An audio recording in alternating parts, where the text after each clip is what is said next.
श्री शिवाय नमस्तो। महाराज, दुनिया के लोग नहीं समझते कि शंकर पर जल चढ़ाने का क्या लाभ है। शिव महापुराण कहती है, अगर एक दिन शिव महापुराण की कथा कहती है, मंगलवार को अगर शिव जी के मंदिर में, शंकर के मंदिर में जाकर एक लोटा पानी चढ़ाया जाता है तो हमारे कार्य में उन्नति होती है। कोई व्यापार नहीं चलता हो, दिक्कत आ रही हो तो हनुमान जी के दूसरे नंबर का भाई गतिमान का स्मरण करो। हनुमान जी के उल्टे पांव का सिंदूर लाकर गतिमान का नाम लेकर स्वस्तिक बना दिया जाए व्यापार वाली जगह पर, तो व्यापार अच्छा चलने लगता है महाराज।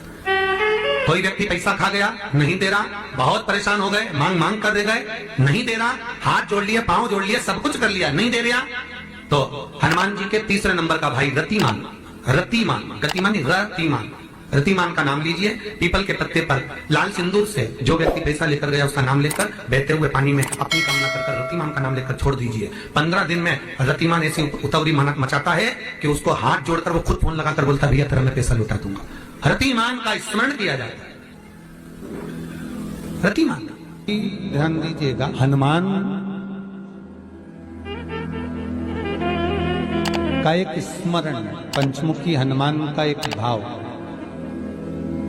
महाराज, जैसे बहुत ज्यादा तकलीफ अगर व्यक्ति को हो गई है, बहुत कष्टमय जीवन चल रहा है, हार गए हर जगह से और तकलीफमय जीवन चल रहा है, तो पंचमुखी हनुमान का एक शिव महापुराण का और स्कंद पुराण का एक बड़ा सुंदर मंत्र है। उस मंत्र को आप सब एक बार हमारे साथ में बोलें। ओम नमो हनुमते रुद्र अवताराय सर्व शत्रु संहारणाय सर्व रोग हराय सर्व वशीकरणाय रामदूताय स्वाहा। बस इस मंत्र को हाथ में काली तिल लेकर, एक जौ लेकर और गूगल लेकर, थोड़ा सा उसमें गाय का घी डालकर, कंडे को या अग्नि को जलाकर इस मंत्र का 11 बार 21 बार जाप कर कर अपनी कामना कर कर छोड़ दीजिए। कैसा भी रोग हो, बीमारी हो, कष्ट हो, दुख हो, तकलीफ हो, 21 दिन के अंदर वो आनंद आना प्रारंभ कर देता है। इस मंत्र, स्कंद पुराण का, शिव महापुराण का ये मंत्र मूल पंचमुखी हनुमान सुख देंगे। और एक और चीज याद रखिए महाराज, यदि कोई काम के लिए जा रहे हो, कोई व्यापार के लिए जा रहे हो या नौकरी करने के लिए जा रहे हो और लगी नहीं रही, बहुत तकलीफ पा रहे हो, सर्विस ही नहीं लग रही, बहुत कष्टमय हो गया, तो निवेदन करूंगा 5 पीपल के पत्ते पर बेसन के 5 लड्डू घर में बने हुए, गाय के घी के 5 लड्डू रख लो। उस लड्डू के बीचों बीच एक आटे का दिया और उसमें तिल्ली का तेल डालकर इसी मंत्र का प्रयोग कर कर पंचमुखी हनुमान का किसी भी हनुमान के मंदिर में जाकर, दक्षिण मुखी हनुमान के मंदिर में जाकर उसको रख कर आ जाइए। इसके बाद आप उस काम के लिए जाइए, आपका काम सफल हो जाएगा। आपको किसी को नहीं कहना पड़ेगा कि हाथ जोड़ना नहीं पड़ेगा, किसी के पांव नहीं पड़ना पड़ेंगे, तुरंत काम होगा। बस इस मंत्र का स्मरण कर कर पंचमुखी हनुमान का भूतेश्वर जो मंत्र है वो सुख देने वाला। पूरे घर में वास्तु के हिसाब से केवल एक दीवार ऐसी होती है जहां पर हनुमान जी का चित्र लगाया जाए।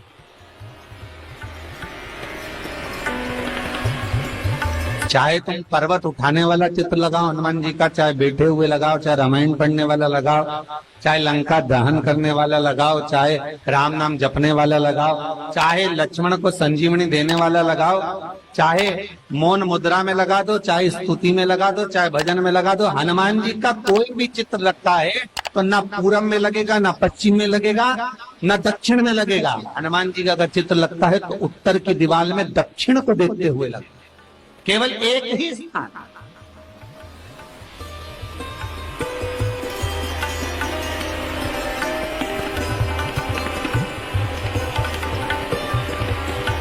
जैसे पूर्वजों के चित्र को, पितरों के चित्र को, गए हुए हमारे जीवों के चित्र को दक्षिण में विराजमान किया जाता है, उसी तरह हनुमान को उत्तर में विराजमान कर कर दृष्टि दक्षिण में कर दी।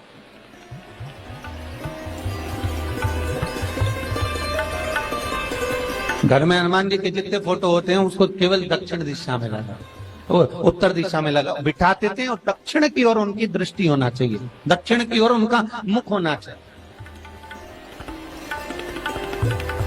क्यों? महाराज, अगर व्यक्ति के जीवन में कोई बीमारी आने वाली है, व्यक्ति के जीवन में कोई रोग आने वाला है, व्यक्ति के जीवन में अगर कोई कष्ट आने वाला है, व्यक्ति के जीवन में अगर कोई परेशानी आने वाली है, व्यक्ति के जीवन में कोई एक्सीडेंट का योग भी बनने वाला है, तो शास्त्र कहता है वो दिशा दक्षिण से ही बनता है।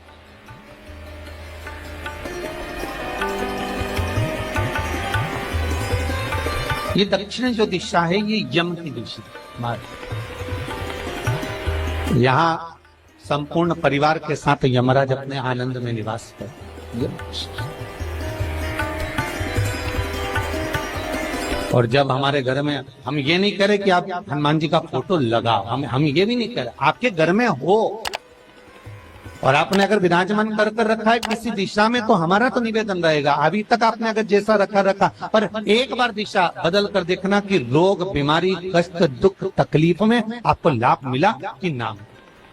हनुमान जी ने केवल दक्षिण दिशा की ओर अगर मुख कर हमने विराजमान कर दिया, फोटो ही विराजित किया। हम ये नहीं कहेंगे आपसे कि आप बाजार से फोटो खरीद के लाओ फिर लगाओ, नहीं, आपके घर में हो तो आप लगा दें, आपके घर में हो तो विराजमान।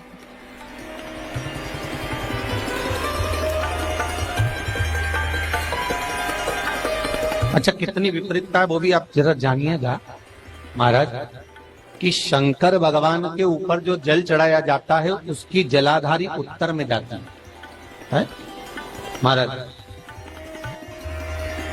भगवान शिव का जो जल जा रहा है वो उत्तर की ओर जा, और हनुमान जी को उत्तर में विराजमान कर मुख दक्षिण की ओर कर। क्यों?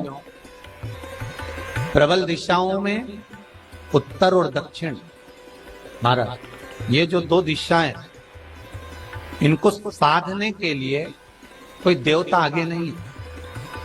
अगर इन दिशाओं को कोई साधने वाला है तो केवल एक देवाधिदेव महादेव ही हो सकता, काल का हरण करने वाला वो महान काल ही हो सकता। शंकर का ही एक अवतार है हनुमान जी महाराज, रुद्र अवतार महाराज। हनुमान जी से कहा तुम दक्षिण की ओर दिशा पर संभालिए, शिव जी कहते हैं मेरा जल जब उत्तर की ओर जाएगा तो इस दिशा को मैं संभालू, चिंता ना करिए। जो स्मरण करने वाला होता है, भजन करने वाला होता है, कीर्तन करने वाला होता है, नाम जाप करने वाला होता है, उसका भी शास्त्र विधान कहता है,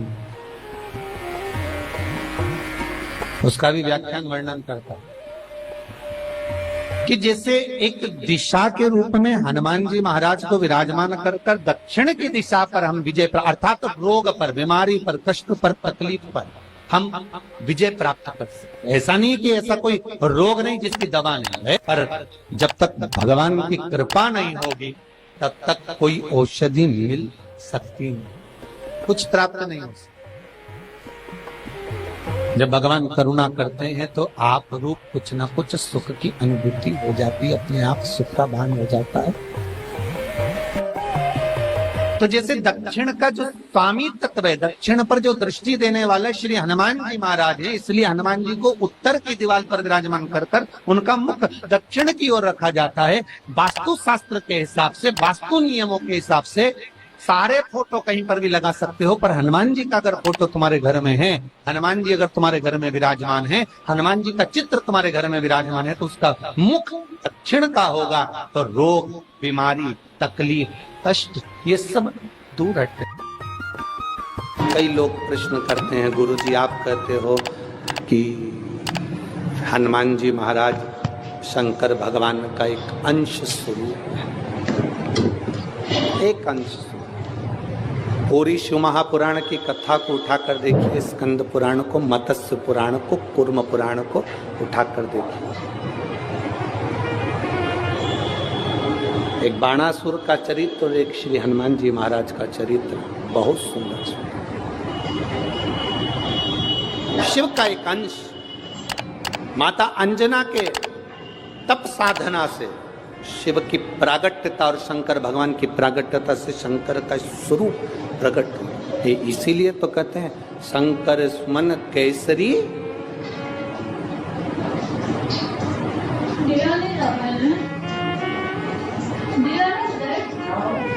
शिव का एक स्वरूप है हनुमान जी। हम तो हमेशा कहते हैं अगर आप हनुमान जी का भी दर्शन कर रहे हैं तो ये अंदाजा लगा कर रखें कि आप शंकर का दर्शन कर रहे हैं। आप शंकर का दर्शन कर रहे हैं तो ये अंदाजा लगा कर रखें कि आप हनुमान जी का दर्शन कर रहे हैं। सब एक, कोई भेद नहीं, सब एक, कोई भेद नहीं। देवताओं, आप एक बेलपत्र,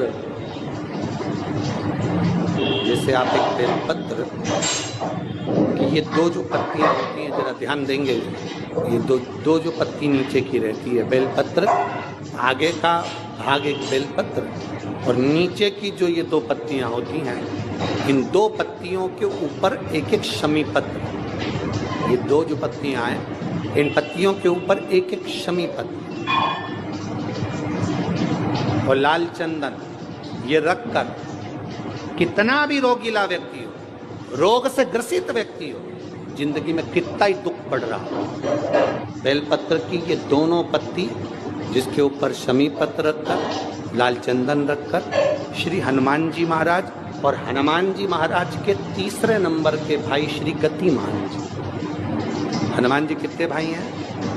6। उसमें हनुमान, रतिमान, प्रतिमान, मतिमान, गतिमान, तो जो नीचे के क्रम में आते हैं श्री गतिमान जी, उन गतिमान जी और हनुमान जी का नाम लेकर जो शिवलिंग के ऊपर समर्पित कर देता है, रोग का निवारण होता ही है, रोग मुक्ति होती है।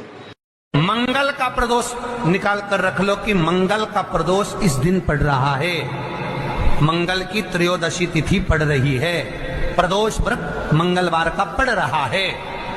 और जिन लड़का लड़की को मंगल होते हैं, जिन कन्या और वर को मंगल होते हैं, केवल शंकर भगवान के मंदिर में जाकर चौमुखी दिया, 4 बत्ती का दिया आटे का, उसमें घी डालकर लड़की शंकर भगवान के मंदिर में मात्र 7 बार शंकर पे से उतार कर 3 बार स्वतः उतार कर शिव के मंदिर में रख देती है, उसका मंगल आड़े आता ही नहीं है, मंगल नहीं आता सामने। मंगल प्रदोष व्रत का इतना महत्व है महाराज। जब जिस महीने में जो प्रदोष पड़ा करे, जब प्रदोष पड़े, बन सके 1 बेलपत्र, बन सके 5 बेलपत्र, शमी पत्र, हरे मूंग,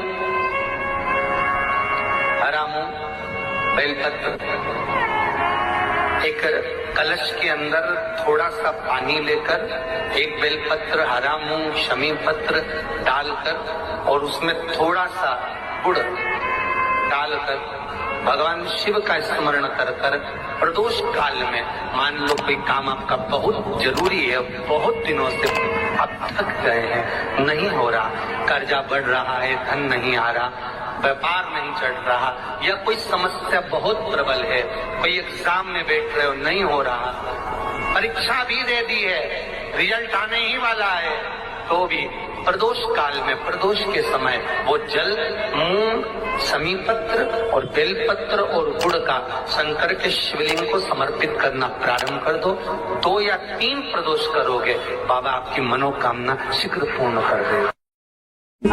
शंकर भगवान पर चढ़े हुए जल जब नीचे की ओर आता है, जिस जगह पर जल गिरता है उस जगह पर मात्र एक दुर्गा प्रदोष के दिन अपनी कामना कर कर इस शरीर के सुख के लिए शंकर भगवान के जल गिरने वाले स्थान के पास में अवधूतेश्वर महादेव के नाम से रख दी जाती है, तो जिंदगी में कभी बड़ी बीमारी नहीं आती। उसी तरह जिससे रोग को समाप्त करने के लिए दुर्वा का प्रयोग किया जाता है।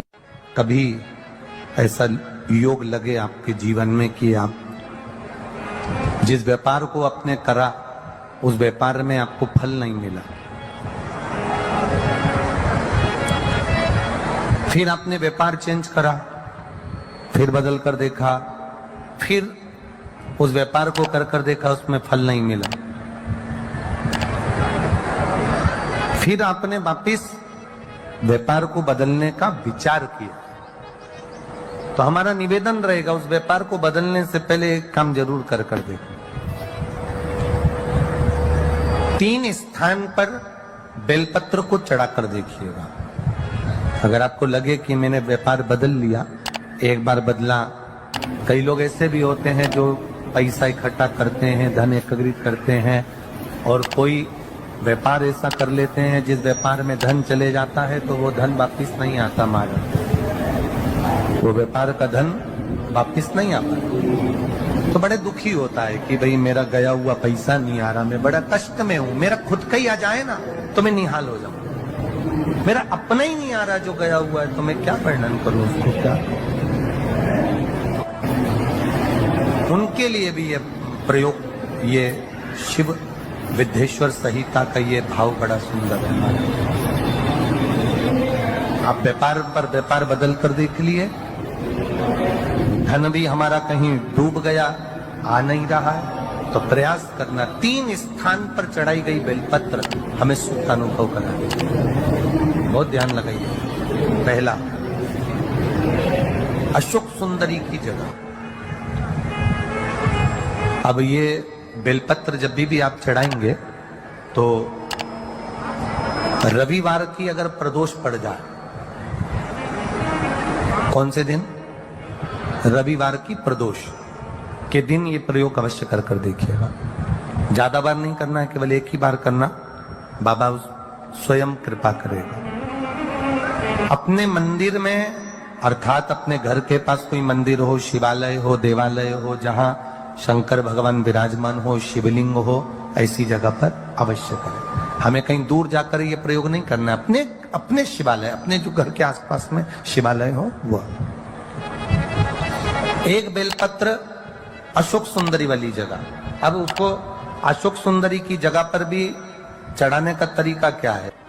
जब हम बेलपत्र चढ़ाएंगे तो उस बेलपत्र को चढ़ाते समय आपकी जो बेलपत्र की डंडी है, वो बेलपत्र, रविवार प्रदोष के दिन का ये उपाय है महाराज। ये बेलपत्र की जो डंडी है, इस डंडी का भाग शिवलिंग की ओर होना चाहिए। ये जो डंडी है, इसका भाग अशोक सुंदरी पर जब चढ़ाएंगे तो शिवलिंग की ओर इसका भाग होगा महाराज। दूसरी, बेलपत्र को जब हम समर्पित करेंगे, जया, विषहरा, शामरीवारी, दौतली, देव, मान लो जलाधारी ऊपर नहीं है शंकर जी के, तो उसका स्मरण कर 5 कन्याओं का नाम लेकर, जया, विषहरा, शामलीवारी, दौतली, देव, इनका स्मरण कर शंकर भगवान के शिवलिंग पर बेलपत्र रखेंगे।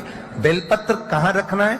आप अगर यहां बैठे हो तो आपके विपरीत में डंडी का मुख होना चाहिए। ये बेलपत्र की जो डंडी है, इसका मुख आपके विपरीत में हो। आप यहां बैठे हो तो डंडी उधर होगी, आप इधर बैठे हो तो डंडी का मुख इधर होगा, आप उधर बैठे हो तो डंडी का मुख इधर होगा। आपके ठीक विपरीत की ओर डंडी का मुख हो।